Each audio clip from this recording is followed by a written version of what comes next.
கொண்ட பார்வை நேரான வாழ்க்கை நெஞ்சை நிமிர்த்து வெட்டி உடுத்து மைந்தர்களுக்கு மணிராஜ் காட்டன் வேட்டிகள் ஷர்ட்டுகள். ஒன்னு வருமான வரி மீதான எதிர்பார்ப்புகள், இது இன்ட்ரிம் பட்ஜெட் தான் அப்படின்னாலும் மேபி எலெக்ஷன் வரதுனால வருமான வரியில என்ன எக்ஸ்பெக்டேஷன் மிடில் கிளாஸ் பீப்புளுக்கு அப்படின்றது நமக்கு தெரியும். அது வருவதற்கான வாய்ப்பு இருக்கா? அதை தாண்டின எதிர்பார்ப்புகள் நீங்க என்னன்னு சொல்லுவீங்க?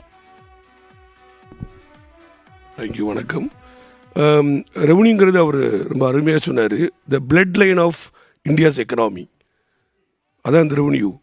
ஸோ அதில் ரெவன்யூ வந்து நம்ம வந்து 3 கோணலில் பார்க்கணும், நம்ம 3 கோணலில் பார்க்கணும். Number 1 revenue in terms of income, அப்போ revenue in terms of generation of employment opportunity, அது ரொம்ப இம்பார்ட்டண்ட்டு. 3வது வந்து revenue in terms of internal external sector. இந்த 3 விஷயத்தில் ரொம்ப பிரம்மாண்டமாக இன்ஃபர்மேஷன் கொடுத்தாரு. இப்போ ரெவன்யூ எடுக்கும் பொழுது நம்ம வந்து டேக்ஸில் எந்த மாதிரி ரெவன்யூ கொண்டு வர முடியும், ஜிஎஸ்டியில் எந்த மாதிரி கொண்டு வர முடியும், டைரக்ட் டேக்ஸில் எப்படி கொண்டு வர முடியும், இன்டெரக்ட் டேக்ஸில் எப்படி கொண்டு வர முடியும், அது ரொம்ப இம்பார்ட்டன்ட். இப்போ ஜிஎஸ்டி வந்து நமக்கு ரொம்ப ஃபேண்டாஸ்டிக் ஸ்கீம், நமக்கு ஃபைனஸ்ட் ஸ்கீம். அது வந்து நம்ம என்னதுன்னு கேட்டால் இன்ஃப்ராஸ்ட்ரக்சர் டெவலப் பண்ணுறதுக்கு ரொம்ப யூஸ்ஃபுல்லாக இருக்குது. ஸோ அதனால் நம்ம டைரக்ட் டேக்ஸஸ் மூலமாக கிடைக்கிற ரெவன்யூஸு, இன்டெரக்ட் டேக்ஸ் மூலமாக கிடைக்கிற ரெவன்யூஸ் ரொம்ப ரொம்ப யூஸ்ஃபுல்லாக இருக்கும்.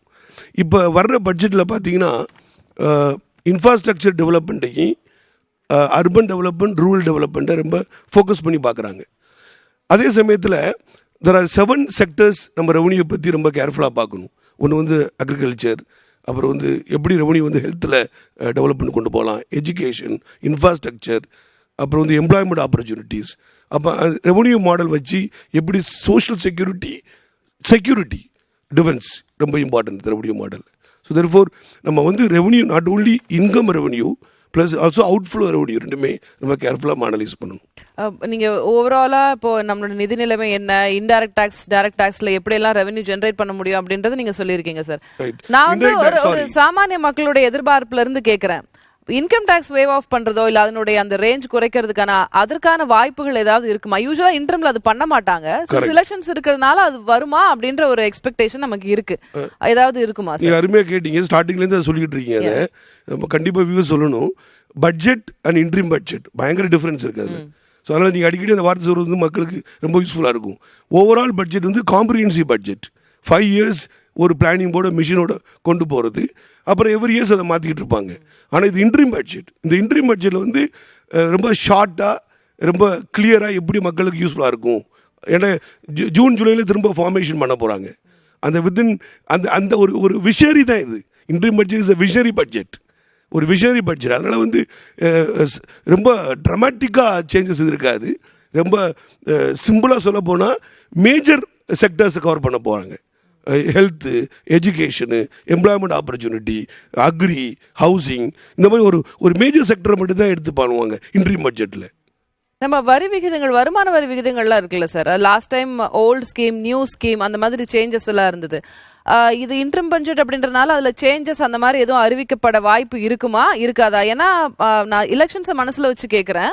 அவங்க ஃபுல் பட்ஜெட் தாக்கல் பண்றதுக்கு முன்னாடி ஒரு இனிஷியேஷனாவோ இல்ல தேர்தலுக்கான ஒரு வாக்குறுதியை இதுல அவங்க ஒரு சமிக்கையா தெரிவிக்கிற மாதிரி இடம்பெறுவதற்கான வாய்ப்பு இருக்கான்னு நான் கேட்கிறேன். Thank you so much. இது ரொம்ப பர்டிகுலர் கேள்வி. இது வந்து பொலிட்டிக்கல் நான் பொலிட்டிக்கல் கேள்வி. அஸ் எக்கனாமிஸ்ட் நான் பதில் சொல்ல கேட்டா, இந்த பட்ஜெட் வந்து ஏற்கனவே உள்ள பட்ஜெட்டுடைய continuity.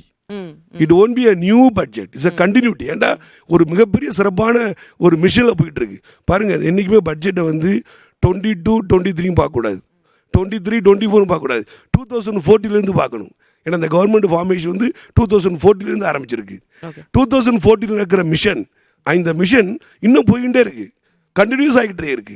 So 2024 budget is a interim budget, continuation of 2014, 15, 16, 17 கொண்டு வரணும். அப்படி பார்த்தீங்கன்னா இந்த 2022-23 நடந்த மிகப்பெரிய மிஷினரி, அந்த மிஷினை வந்து எப்படி ஃபர்தர் கொண்டு போகிறதா பார்க்குறாங்க. அதனால தான் சொன்னேன், இந்த இன்ட்ரீம் பட்ஜெட்டில் மெயின் ஃபோக்கஸ் எப்படின்னு கேட்டால் அக்ரிகல்ச்சர். லாஸ்ட் டைம் டிஸ்கஷன் அருமையாக இப்போ சொன்னீங்க. Agriculture, education, infrastructure, employment opportunity எப்படி கொண்டு போகிறது, அது ரொம்ப முக்கியம். Plus security.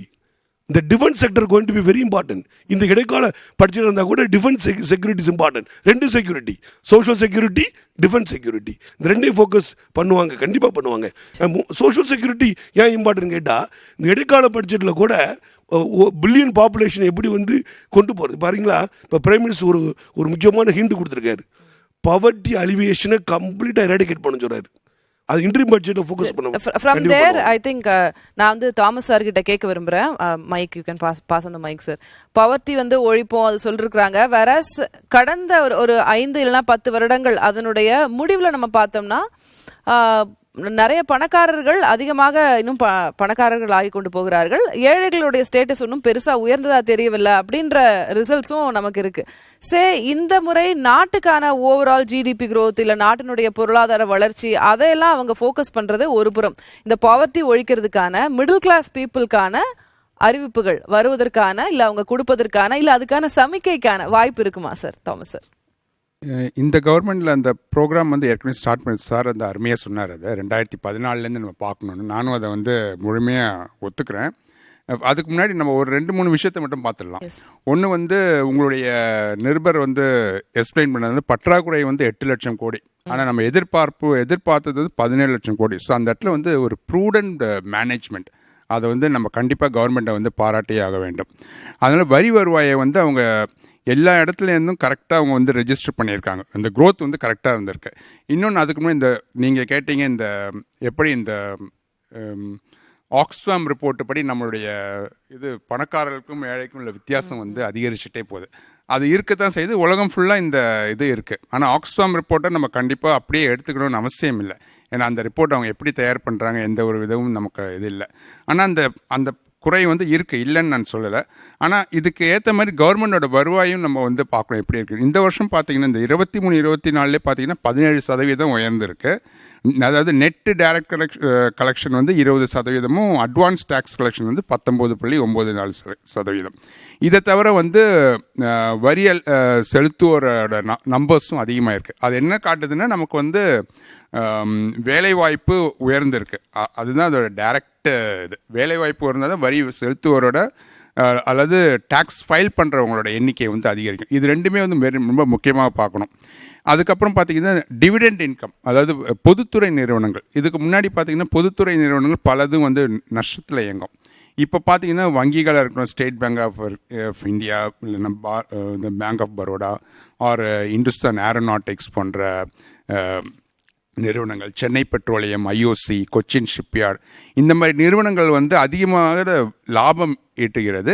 அந்த லாபம் ஈட்டுகிறதுனால சார் சொன்னபடி அவங்களுக்கு வந்து டிவிடெண்ட் இன்கமும் வந்து கவர்மெண்ட்டுக்கு வந்து அதிகமாகுது. ஸோ நம்ம எப்படி வந்து நம்ம அந்த இதை டிஃப்ரென்ஸை குறைக்கிறதுனா கவர்மெண்ட்டுக்கு வந்து ஃபஸ்ட்டு செலவினத்தை வந்து கட்டுப்படுத்தி அதே மாதிரி வருவாயை வந்து உயர்த்துறதுக்கான வாய்ப்பு இருக்கணும். இதில் பார்த்தீங்கன்னா நம்ம மெயினாக பார்க்க வேண்டியது ரொம்ப ஒரு விஷயம் என்னன்னு கேட்டிங்கன்னா, ஒரு பாவர்ட்டி எலிவேஷன் அது வந்து தொடர்ந்து நடைபெற்று வந்துக்கிட்டே தான் இருந்திருக்கு. ஆனால் இருந்தாலும் சில ட்ரெடிஷ்னல் அப்ரோச்சஸ் வந்து எப்பொழுதுமே நமக்கு வந்து இடம் கொடுக்காது.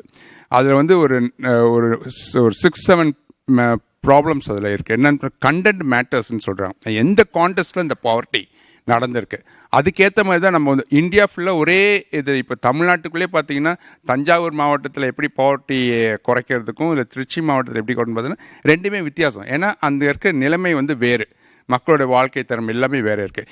அப்புறம் ரெண்டாவது விஷயம் சொல்லி behaviour insight, how poor people make decision, எந்த மாதிரி அந்த டெசிஷன் அவங்க எடுக்கிறாங்க. அதுக்கேற்ற மாதிரி தான் இந்த கவர்மெண்ட் வந்து இது வரைக்கும் வந்து அதை ட்ரை பண்ணி. நேர்கொண்ட பார்வை, நேரான வாழ்க்கை, நெஞ்சை நிமிர்த்து வெட்டி உடுத்து. மைந்தர்களுக்கு மணிராஜ் காட்டன் வேட்டிகள் ஷர்ட்டுகள்.